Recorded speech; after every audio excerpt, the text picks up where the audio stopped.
Welcome to the expert section on ACCA SBR, and now we are focusing on the investor's perspective.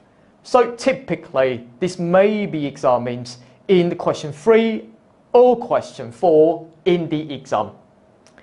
Now, there are two big problems revealed by the latest SBR examining team report. Firstly, that when the question says assess the usefulness or the extent of something that whether or not that's useful, most students answer will simply say that, well, this is quite useful, but this is not what the examining team wants.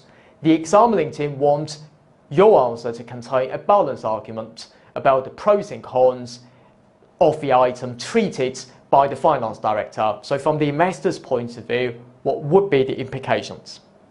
Of course, the second biggest problem is that most students' answer simply did not attempt this question at all because they spent lots of time in the question 1 in section A rather than the final one.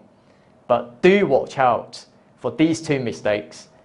Right, my approach in answering the investor's perspective type of questions will be always to use my own mnemonic called prism.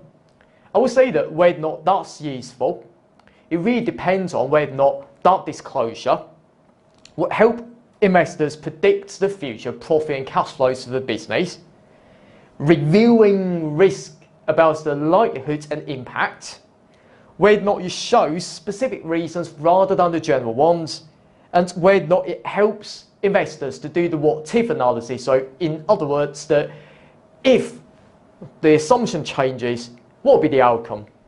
So the investor can do lots of stress tests in valuing that business.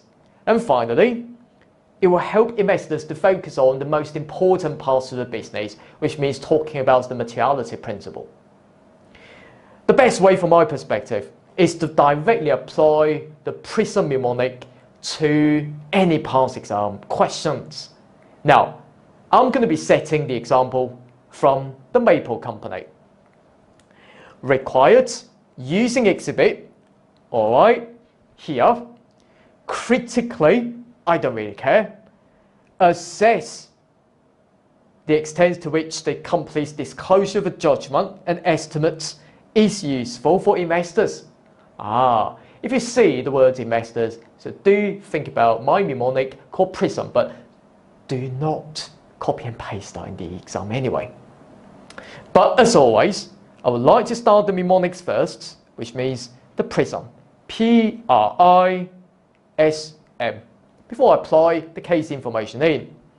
Whether or not that helps predicting the future cash of a business, whether or not it can help reviewing risk of a business, whether or not it shows individual reason of a business, whether or not it helps investors to do the sensitivity analysis, whether or not it helps investors to focus on the most important parts of the business. We are talking about materiality principle here. Now, let's read through the exhibit. It tells that the recognition and measurement of the environmental restoration and decommissioning provisions. Alright, so which means that it's like required by laws and regulations, and that's why we need to credit and to recognize the provision liability. But this requires judgment, yes, because, for example, it's the number of years in the future, inflation rates, because these were adding up to the total costs that we estimate to decommission the stuff. Now, the judgment will be basing on the assumption estimates regarding the date of the mine closure. That's so important. The date will change as estimates of probable unmined ore are updated. So you need to see, for example, the assumptions like the reserve, okay, of the mine. So that is so important. But the group considers it unlikely that a reasonably possible change to mine closure dates will have a material impact on the provision. So no sensitivity have been provided. So this is incorrect. So I would say that whether or not group's decision is useful. I would say that it's not useful. Firstly, it doesn't help investors predicting the future cash because data really matter. So that's why that if you were to disclose a range of possible dates, so this would give rise to different possible costs and it will affect different, give rise to a range of possible performance outcome of a company in terms of profit and cash. So at the same time, that if you're not disclosing a date, the risk is not reviewed. So this is not useful from a risk point of view. Because when we are considering risk, we'll need to consider the probability of that risk happening.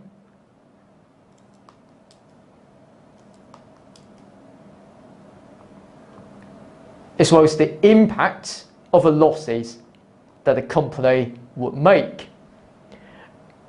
Okay, because if you were to close that mine in the short term, so that means that you cannot get the output from the mine, and that's why that it would affect your sales revenue. So the risk, so for example, will ultimately affecting the sales revenue forecasts.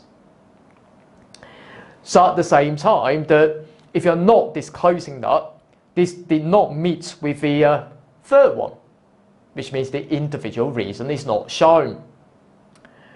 The reason is that if you were to publish that date, it will certainly affect the future costs and the reasons why that you will need to decommission that on this particular date, where not is required by the government or on your particular case only. So you need to show the reasons about the closure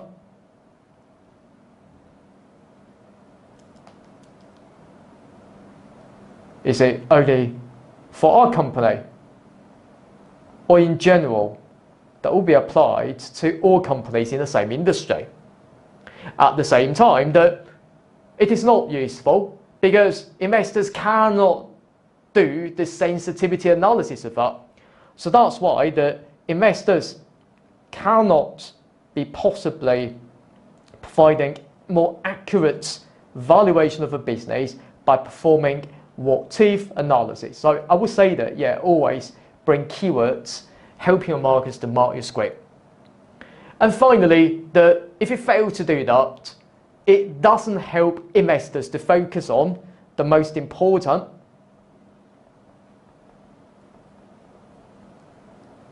figures in the financial statement. So especially is to confirm that whether or not the sales revenue could be sustainable in the future. Of course, the examining team members are not mad in this question because it's only giving you 3 marks. So that's why you only need to pick up 3 points. So for example, 1 to 3. So if you're touching keywords, linking back with exhibit information, you'll also get another 2 marks for the quality of discussion for the professional marks there. And of course, in my SBR course, I provided you with lots of these pro forma answers that helping you understand how to tackle each of the exam question in turn. In a very, very effective approach, after years of experience of lecturing the SBR subject and the author for 4 accounting books, and experience of serving as the exam marker in various professional bodies, and I'm sure that my SBR course will help. And I look forward to seeing your exam success very soon then. Bye. APC, accounting for your future.